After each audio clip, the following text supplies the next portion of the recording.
Good evening and welcome to News Channel 8. I'm Jerome Aegean, and here's some of the top stories we have for you tonight. Police need your help to identify some stolen copper. A visit with the Armstrong ice cream for the holidays. And WAPA serenades St. Croix. These stories and more up next on News Channel 8.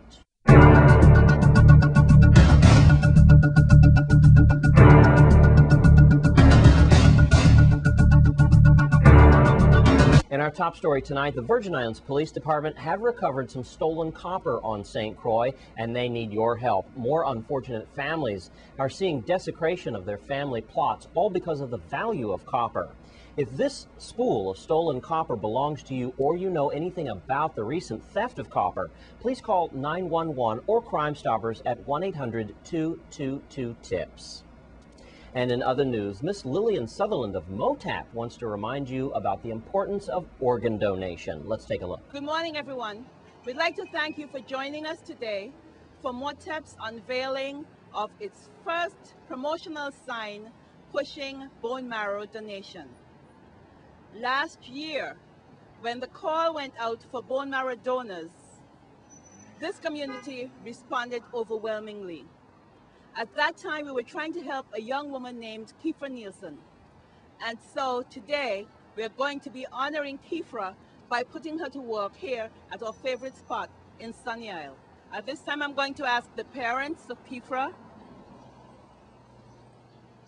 to join me. If you just turn around a little bit so that we can show. This is a shirt in memory of Kifra, which they wear so proudly and wear so well. Because Kifra's legacy is that she has brought the Virgin Islands community into the awareness, the need for persons like us to step up and to say, here I am willing to do what I can.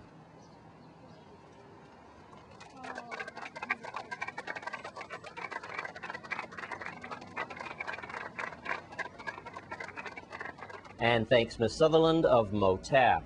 And the students and staff at the University of the Virgin Islands campus on St. Croix invited our own Wes Small to be educated on the much-loved, much-used holiday plant of sorrel. Thank God it's Friday. Season's greetings, everyone. I'm here with Dr. Z. It's all about agriculture here at UVI and about sorrel. That's right. A lot of people have sorrel on their tables this time of year, and me being a Yankee from the States, I'm going to get educated real quick. There's a lot of different types of sorrel. Dr. Z has been at this for some time. Two of his prize students here, Khalid, right? Yeah. Khalid and Kenya. Kenya. We're going to be rapping to Khalid and Kenya in a second. Dr. Z, you're very proud of this batch of sorrel. And my students. And your students. Tell us what's going on in Season's Greetings. Season's greetings to all. We are working on different varieties of sorrel and developing new types of sorrel that have some disease resistance as well as better quality. Larger fruit, as you can see down here, these are very large sorrel with the big calyxes is what you use for the pods. This other one. And then also we have darker red sorrel that are really dark and some that are almost black.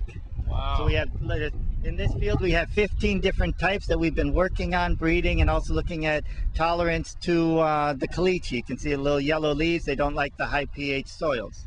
And some of this is supported by a grant that we got from the VI Department of Agriculture to make better and year-round production of sorrel, which is possible. It's not just for the holidays anymore. All right. Let me rap to the students. How many different types of sorrel do we have out here, Khalid? We have about 15 different varieties. Also, I did a science project with Shark and Philemon, and we completed a project with spacing, different densities. We did spacing 8 inches, 16 inches, and 24 inches. All right. Did he outdo you, bro? What's your name again? I'm Kenya. Kenya. Khalid is an A student. Are you following his lead? I'm sure it is. All right. Tell us about what your project is all about.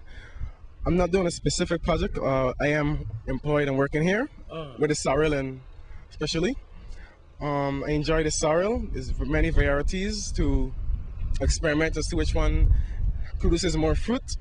So we plant that one so we can have a better yield All right. Why does everybody like sorrel as a holiday thing? It's something we don't really look at all the time. What does it mean for Christmas? What's that about?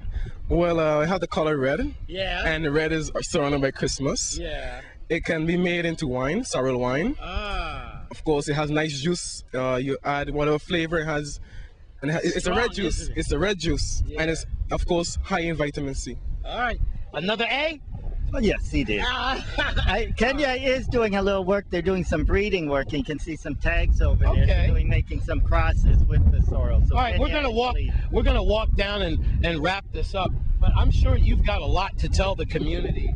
At least some final words this holiday season about sorrel, and maybe some tips if you're growing your own sorrel and the different varieties. Sorry, cameraman, and the different varieties that you use it for. Yeah, sorrel is not just for Christmas anymore, but we have varieties now that you can grow year-round and not just make juice out of it. You can make jams out of it. You can make tarts out of it. There's a lot of potential for sorrel. And in Africa, they actually use the leaves, and they use the leaves as greens. So the whole plant of sorrel can be used and eaten. Wow. So it's in the hibiscus family. If you saw the flower, it looks like a hibiscus flower. Okay. So it can be used for juices as well as multiple. All right. Hey, well, I want to thank you guys, both of you. Well, thank you, Wes. Khalid and Kenya and Dr. Z for enlightening us. I wish we had more time, but I would like to ask Dr. Z and his staff to invite News Channel 8 back later on during this holiday season and shortly after around 3 Kings Day so we could get you more involved in this farming. Thank you very much. UVI, you guys, season's greetings, man. You bought it. Holidays. Yeah, happy holidays. Y'all bought it all home. All right. Mama, make the Johnny Cake Christmas coming, and don't forget the sorrel. Please don't drink and drive.